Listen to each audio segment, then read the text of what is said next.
Anna Hawkins, and we are at the Distressed Investing Summit today, featuring the 18th Annual Turnaround Awards. And I'm joined by Matthew Karmel, CEO of Structurlam. Welcome, Matthew. Thank you. Lovely to have you here today. And congratulations, first of all, on the sale of your firm. Could you tell us about why you are being recognized with your firm, Structurlam, and what you've been focusing on recently? Yes, we received one of the Turnaround Deal of the Year awards for the sale of Structurlam. So I'm actually an ex-CEO of an ex-company. It was a very complex deal. We filed cross-border, Chapter 11 in the US, CCAA in Canada simultaneously. And it really created a very complex environment. We had a terrific team of advisors that I would like to recognize. Miller Buckfire was our investment banker. Our legal team was Chipman Brown, Cicero and Cole in DC, Gowling in Canada. Earlier in the process, it was a team from Paul Hastings that later moved to Hogan Lovells. And our financial advisors were Alvarez and Marcel. I do not know what the considerations were for the award, but I would imagine there were two. First, probably the complexity. I've done several bankruptcies in the past. They are always complex, but nothing comes close to the dimension or that this cross-border added to the situation. It was complex. The second one, we got a remarkable high price at the auction, over 39% above the stalking horse bid. And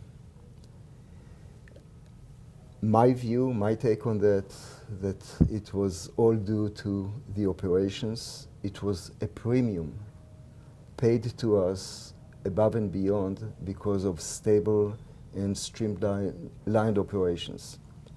I was brought into the company about 9 months before we filed. It's a project-based company, and the situation in Canada different than in the US. Canadian projects were piled up in the production process. Bleeding red. We were in litigation with many customers. All that got sorted out. In the US, it was a different picture. We had a state-of-the-art, probably the most advanced in North America, new that could not produce. And we ramped it up during that period and hit our milestones ahead of contractual obligations. At the end, we had to file, and it was very unfortunate, but it was a result of a commercial dispute with a key customer that killed our liquidity. But operationally, it was streamlined, stable, and the price tag reflected that. Okay. And so many of the firms that are being recognized for the different deals that they've done this evening at our gala involve the 363 sales process. Do you have any insights or best practices around 363 deals that you would like to share with our audience? Actually, the sale we just talked about was a 363. And again, I'll kind of repeat myself. I would point at operations, successful operations being the key factor. By doing the heavy lifting ahead of the sale, you are basically eliminating a risk factor that otherwise the customer has to consider. And if you did not deal with this, they have to discount the price by whatever risk they associate with the deal. So that was one. Second point, and I'm not the one to opinionate on legal matters, but I've come to recognize the importance of looking at the APA in detail, the asset purchase agreement that is, for both pre-sale and post-sales issues, it does pay to dig deep, deep dive into it from all functional aspects.